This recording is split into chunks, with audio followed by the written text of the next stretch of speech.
This channel does not promote any violent, harmful, or illegal activities. All content provided by this channel is meant for an educational purpose only. এই মুহূর্তের সবথেকে বড় খবর, মুর্শিদাবাদের জলঙ্গি সীমান্ত এলাকায় বিএসএফ এর জালে 3 বাংলাদেশি, এখনো অধরা 3 জন, আর এই 3 জনই মাথা ব্যথা বাড়াচ্ছে। ধৃতরা বাংলাদেশের রাজশাহীর বাসিন্দা।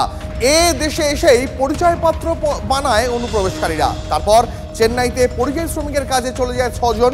বর্তমান পরিস্থিতিতে পরিযায়ী শ্রমিকের কাছ থেকে ফিরে জলঙ্গি সীমান্ত দিয়ে বাংলাদেশের রাজশাহীতে পালানোর চেষ্টা করছিল এই 6 জন।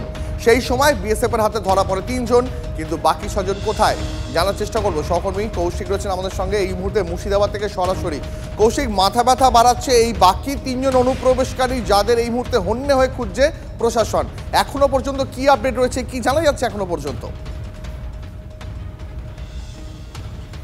দেখো, যে 3 জন এখনও পাওয়া যায়নি তাদের খোঁজে তল্লাশি শুরু করেছে পুলিশ। তবে ইতিমধ্যে যে দালাল রয়েছে এই বাকি 3 জনকে যাদের আধার কার্ড এবং ভোটার কার্ড সহ বিভিন্ন নথি তৈরি করে দিয়ে দক্ষিণ ভারতে পরিযায়ী শ্রমিকের কাজে যাওয়ার ব্যবস্থা করে দিয়েছিল, সেই সব দালালকে চিহ্নিতকরণ করা হচ্ছে এবং সেই সব দালাল সূত্রে হয়তো পাওয়া যেতে পারে তাদের নাম ঠিকানা, এমনটাই মনে করছে পুলিশ প্রশাসন। পাশাপাশি মুর্শিদাবাদ জেলায় যে কথা বলা হচ্ছে 3 জন গ্রেপ্তার হয়েছে, আরও 3 জন থাকার সম্ভাবনা, যেটা পুলিশ সূত্রেও জানা গেছে এবং বিএসএফ সূত্রেও।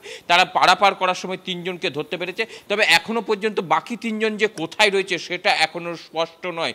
তবে কোন উদ্দেশ্যে এসেছিলেন সেটা যেমন স্পষ্ট নয়।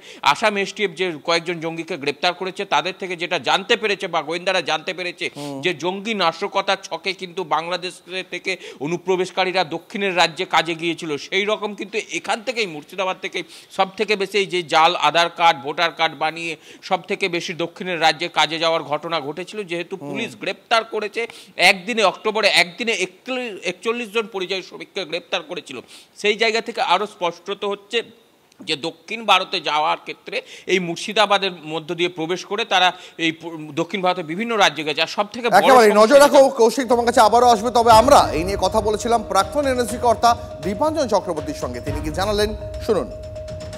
ওই 3 জনকে হয়তো ওই বাংলার প্রশাসন বা পুলিশ বা শাসক দল তারা জামাই আদরে রেখেছে, খুব তাড়াতাড়ি তাদেরও বৈধ পরিচয়পত্র তৈরি হয়ে যাবে, তারপর ভারতবর্ষের নাগরিক হয়ে ভারতবর্ষের রাষ্ট্রীয় সুরক্ষার জন্য ষড়যন্ত্র করবে। এটাই তো ভবিতব্য বাংলার। কারণ এটা তো এমন নয় যে 3 জন, এরকম হাজারে হাজারে হচ্ছে। তো এই মুর্শিদাবাদ বলে নয়, আপনার বাংলার ভারত বাংলাদেশ সীমান্তের 7টা জেলা, এগুলো সবই এখন সেফ করিডোর বা সেফ হেভেন হয়ে যাচ্ছে। এখন কিছু করার নেই, এটা তো হবে, এটা তো আমরা বহুদিন ধরে বলছি। এই পরিবেশ থেকে সন্ত্রাসবাদী তৈরি হবে, আর তাই হচ্ছে।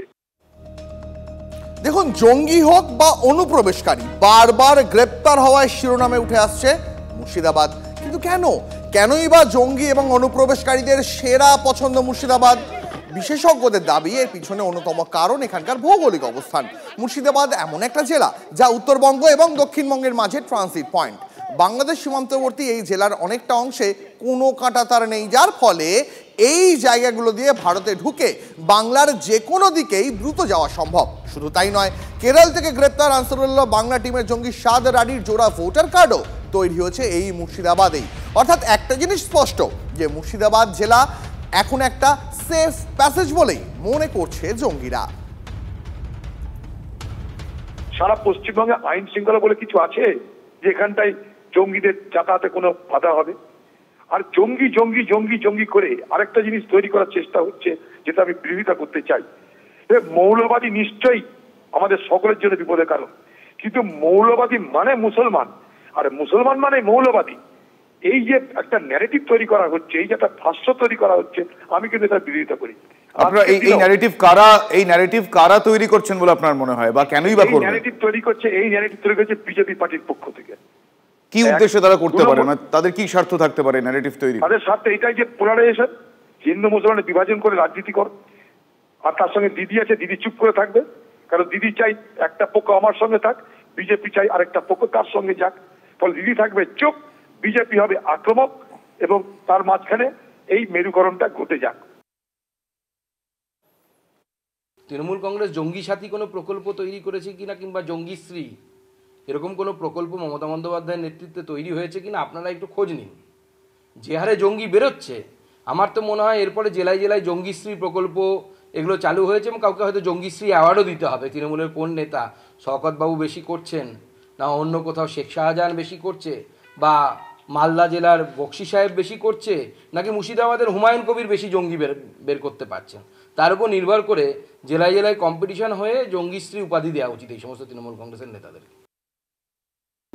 বর্ডারের যেখানে প্রশ্ন, অন্য দেশ থেকে যখন অনুপ্রবেশের প্রশ্নে, তখন তো সবার আগে ভারতবর্ষের স্বরাষ্ট্র মন্ত্রক তো দায় এড়াতে পারে না, কারণ তিনার এটা দায়িত্ববোধের মধ্যে পড়ে। আধার কার্ডও তো সেন্ট্রাল গভর্নমেন্টের আধিকারিকরা তার সঠিক তথ্য না নিয়ে কি করে আধার কার্ড ইস্যু করছে। শুধু বাংলাতেই হচ্ছে এটা ঠিক কথা না, আপনারা ভালো করে খতিয়ে দেখুন, ভারতবর্ষের যে কোনো রাজ্যে এটা হতে পারে, ত্রিপুরাতেও হচ্ছে, আসামেও হচ্ছে।